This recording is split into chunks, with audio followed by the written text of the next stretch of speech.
የትጋት ድምጽ ነው።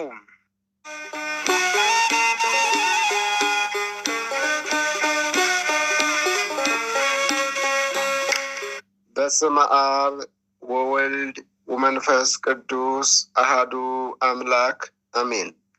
የአብይ ጾም 5ኛ ሳምንት ደብረ ዘይት ይባላል። ደብረ ዘይት ማለት የወይራ ዛፍ የበዛበት ተራራ ማለት ነው። ቦታው ከኢየሩሳሌም በስተ ምስራቅ የሚገኝ የወይራ ዛፍ የበዛበት ተራራ ሲሆን ስሙም ከወይራ ዛፍ የተነሳ ደብረ ዘይት የወይራ ዛፍ ተራራ ተብሏል። በቅድስት ቤተ ክርስቲያናችን የደብረ ዘይት በዓል የጌታችን ዳግም ምጽአት የዓለም ፍጻሜ ጉዳይ የሚሰበክበትና የሚተነተንበት በዓል ነው። ሰላም ጤና ይስጥልን ውድ አድማጮቻችን፣ ትጋት የአባ ዮሐንስ የመንፈስ ቅዱስ ፍሬዎች እንደምን ሰነበታችሁ? የእግዚአብሔር ሰላም በያለንበት ከሁላችን ጋር ይሁን፣ አሜን። ይህ በዕለቱ ተዘጋጅቶ የሚቀርብላችሁ መንፈሳዊ የዜና መርሃ ግብራችን ነው። በዛሬው ዜና ተታችን የአብይ ጾም 5ኛ ሳምንት ደብረ ዘይት በሚል ይዘንላችሁ ቀርበናል። ከዜናው ጋር አብረናችሁ ቆይታ የምናድርገው እኔ ወንድማችሁ ፍስሐ ገብረ ሚካኤልና እህታችን ታድላ ወለተ ማርያም በጋራ በመሆን ነው። እስከ መርሃ ግብራችን ፍጻሜ አብራችሁ እንድትቆዩ እየጋበዝኩ ወደ ዝርዝር ዜናው አልፋለሁ። ይህም የተደረገው ጌታችን መድኃኒታችን ኢየሱስ ክርስቶስ በደብረ ዘይት ተራራ ላይ ሳለ ለቅዱሳን ደቀ መዛሙርቱ ስለ ዓለም ፍጻሜና ስለ ዳግም ምጽአቱ ስላስተማራቸው በጌታችን ትምህርት መሰረት ነገረ ምጽአቱን የመምጣቱን ነገር እንድናስታውስ ወይም እያሰብን እንድንዘጋጅ ለማድረግ ነው። ደብረ ዘይት ጌታችን በደብረ ዘይት ተራራ የመምጣትህና የዓለም መጨረሻ ምልክቱ ምንድን ነው ብለው ሐዋርያቱ ለጠየቁት ታላቅ ጥያቄ በስፋትና በጥልቀት ትምህርት የሰጠበት ክፍል የሚሰበክበት ዕለት ነው። ጌታችን ስለ ምጽአቱ ያስተማረው የማቴዎስ ወንጌል ምዕራፍ 24 ከቁጥር 1 እስከ 36፣ በ40ኛውም ቀን ያረገው የሐዋርያት ሥራ ምዕራፍ 1 ከቁጥር 12፣ ዳግመኛም ይመጣል ተብሎ የሚጠበቀው ዘካርያስ ምዕራፍ 14 ከቁጥር 4 በዚሁ በደብረ ዘይት ተራራ ነው። ጌታችን ስለ ዳግም ምጽአቱ ባስተማረው ትምህርት ዘመኑ ሲቀርብ የተለያዩ ተፈጥሯዊ፣ ሃይማኖታዊ፣ ማህበራዊና ፖለቲካዊ ምልክቶች እንደሚከሰቱ ተናግሯል። የሚመጣበትንም ዕለቱንና ሰዓቱን ሳይሆን ምልክቶቹን ነገረን። እነዚህም ምልክቶች አብዛኛዎቹ በዘመናችን እየተፈጸሙ ይገኛሉ። እነዚህ ምልክቶች ሲታዩ ምን ማድረግ እንደሚገባንም ሲያስተምር 7 ዋና ዋና ማስጠንቀቂያ አዘል ምልክቶችን ሰጥቶናል። ማንም እንዳያስታችሁ ተጠንቀቁ፣ ብዙዎችን የክርስቶስ ነኝ እያሉ በስሜ ይመጣሉና፣ ብዙ ሐሰተኞች ነቢያት ይነሳሉና ብዙዎችንም ያስታሉና እንዳለው እኛም ከሐሰተኞች ልንጠነቀቅ ይገባል። ሐሰተኞች በእርሱ ስም ወይም በቅዱሳኑ ስም የበግ ለምድ ለብሰው በጎችንም ለመንጠቅ ሲመጡ እኛም በእነሱ እንዳንነጠቅ እንድንጠነቀቅ ይህንን ማስጠንቀቂያ ሰጠን። እነዚህም ሐሰተኞች ጥቂት ሳይሆኑ ብዙዎች አንድ ጊዜ ተነስተው የሚጠፉ ሳይሆን በየዘመኑ መልካቸውን እየቀያየሩ የሚነሱ ናቸው። ተአምራትንም በማድረግ የእግዚአብሔርን ሰዎች በመምሰል ይመጣሉ። ነገር ግን አሰራራቸው በቃለ እግዚአብሔር ሚዛንነት ሲታይ ሐሰተኛነታቸው ይገለጣል። ሐሰተኞች ወሬ ልባችሁ አይታወክ። ማንም ክርስቶስ በዚህ አለ ወይም በዚያ አለ ቢላችሁ አትመኑ። ሐሰተኞች ክርስቶሶችና ሐሰተኞች ነቢያት ይነሳሉና ቢቻላቸውስ የተመረጡትን እንኳን እስኪያስቱ ድረስ ታላላቅ ምልክትና ድንቅ ያሳያሉ። አስቀድሜ ነገርኳችሁ።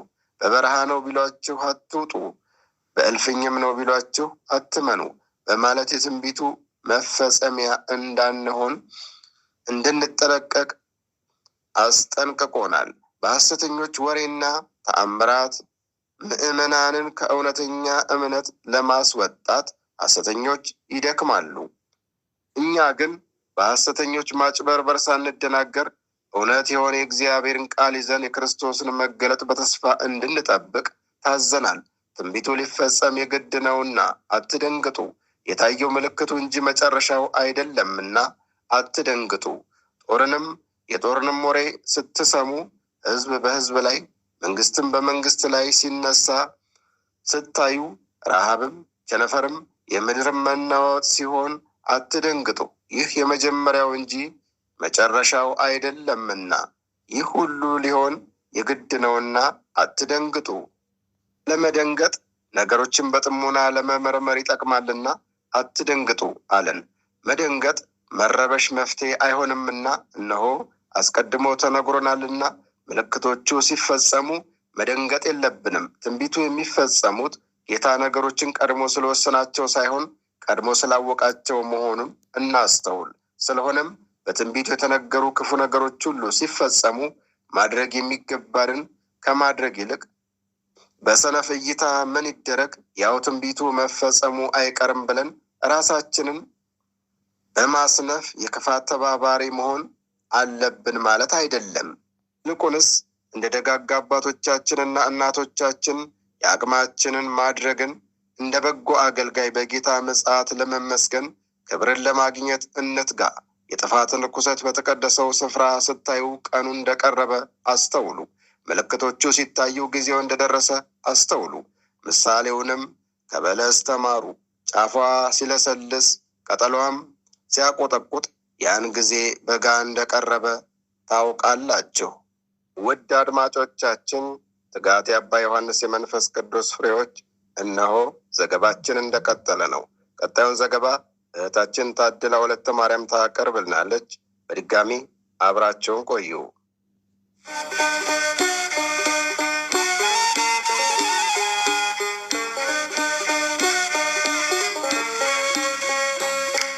እንዲሁ እነዚህ ምልክቶች ሁሉ ሲታዩ በደጅ እንደቀረበ እወቁ።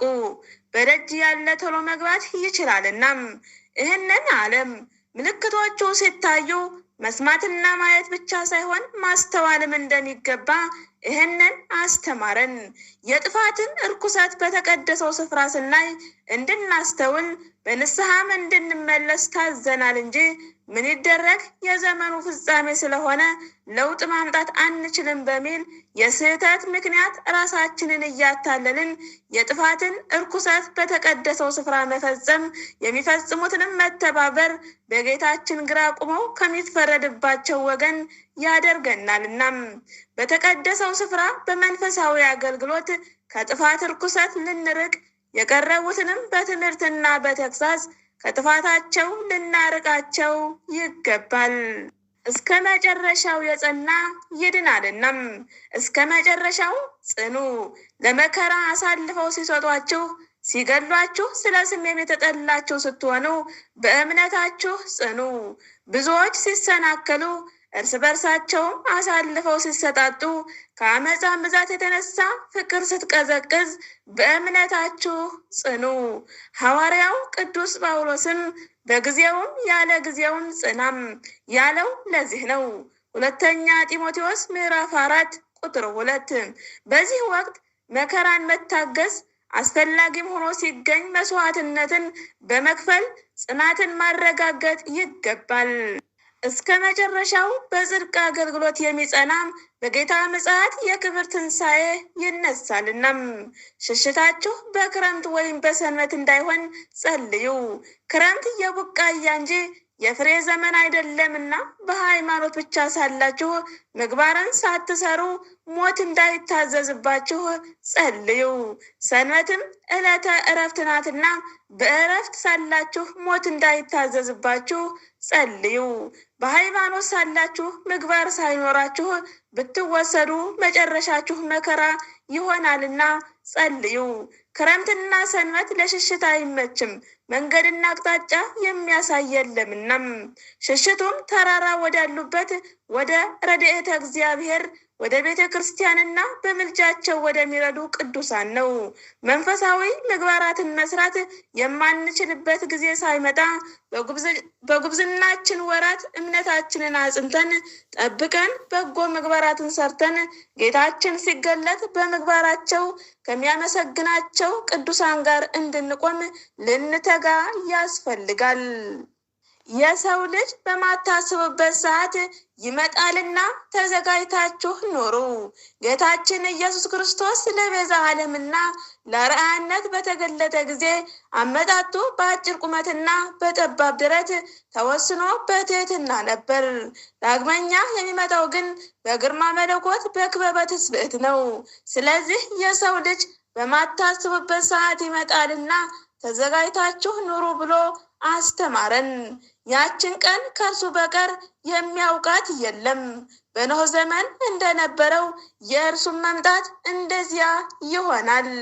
ባለቤት ከሌሊት በየትኛው ክፍል ሌባ እንደሚመጣ ቢያውቅ ኑሮ በነቃና ቤቱን በጠበቀ ቤቱን ሊቆፍር ባልተወው ነበር። ስለዚህ እናንተ ደግሞ ተዘጋጅታችሁ ኑሩ፣ የሰው ልጅ በማታስቡበት ሰዓት ይመጣልና። ይህ ቀን ስለማይታወቅ ሁልጊዜ በንስሐና በሥጋ ወደሙ ተዘጋጅተን ልንኖር ይገባናል። ቅዱስ ጴጥሮስ የጌታችን ምጽአት የሚዘገይ እንዳልሆነ ሲያስረዳ ለአንዳንዶች የሚዘገይ እንደሚመስላቸው ጌታ ስለ ተስፋ ቃሉ አይዘገይም፣ ነገር ግን ሁሉ ወደ ንስሐ እንዲደርሱ እንጂ ማንም እንዳይጠፋ ወዶ ስለ እናንተ ይታገሳል። ሁለተኛ ጴጥሮስ ምዕራፍ 3 ቁጥር 9 ብሏል። ልበ አምላክ ክቡር ዳዊት በትንቢት እግዚአብሔርሰ ገሃደ ይመጽእ ወአምላክነሂ እያረምም፣ እግዚአብሔር ግልጥ ሆኖ ይመጣል፣ አምላካችን ይመጣል፣ ዝምም አይልም። መዝሙረ ዳዊት መዝሙር 49 ቁጥር 3 እንዳለ ጌታችን በብዙ ክብርና በብዙ ኃይል ከሰማይ መላእክት ጋር ግልጥ ሆኖ ይመጣል። በዚያም ቀን ሰማያት በታላቅ ድምፅ ያልፋሉ፣ የሰማይን ፍጥረት በትልቅ ትኩሳት ይቀልጣል፣ ምድርም በእርሷም ላይ የተደረገ ሁሉ ይቃጠላል። ስለዚያ ቀን ሰማያት ተቃጥለው ይቀልጣሉ፣ የሰማይን ፍጥረት በትልቅ ትኩሳት ይፈታል። ሁለተኛ ጴጥሮስ ምዕራፍ 3 ቁጥር 10።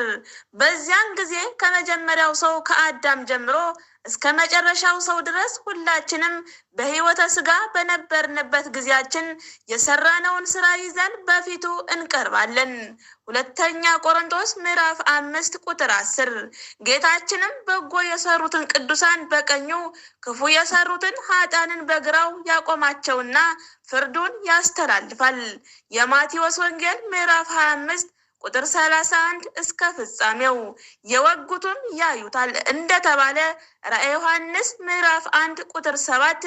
በዚያን ጊዜ በእርሱ ላይ የፈረዱበት በቅዱሳንም ላይ መከራን ያጸኑ ሞትም የፈረዱ ሁሉ ለፍርድ ይቀርባሉ። ሁሉን ትተው የተከተሉት ስለ እርሱ መከራን የተቀበሉ ሞትም የተፈረደባቸው ደግሞ በፍርድ ወንበር ተቀምጠው ይፈርዳሉ። የማቴዎስ ወንጌል ምዕራፍ 19 ቁጥር 28። በየዓመቱ የደብረ ዘይትን በዓል ስናከብር የተለየ አጽንዖት ሰጥተን ማስተዋል ያለብን ጌታችን ዳግመኛ የሚመጣው ለጻድቃን የዘላለም ሕይወትን ለኃጥአን ደግሞ ፍርድን ሊሰጥ መሆኑን ነው። የመምጣቱና የዓለም መጨረሻ ምልክቶች ሲከሰቱ እንድንጠነቀቅ፣ እንዳንደነግጥ፣ እንድንጸና፣ እንድንጸልይ፣ እንድንጠበቅ፣ እንድናስተውልና እንድንዘጋጅ ራሱ ባለቤቱ መክሮናል። ከእርሱ ከባለቤቱ በላይ ማድረግ ያለብንን ሊመክረን የሚችል የለም። አስቀድሞ ለፍቅር በፍቅር የመጣው በመጨረሻው ቀን ለፍርድ ሲመጣ እንዳናፍር እድል ፈንታችንም የዘላለም ሕይወት እንዲሆን እነዚህን ምክሮች ልንጠቀምባቸው ያስፈልጋል።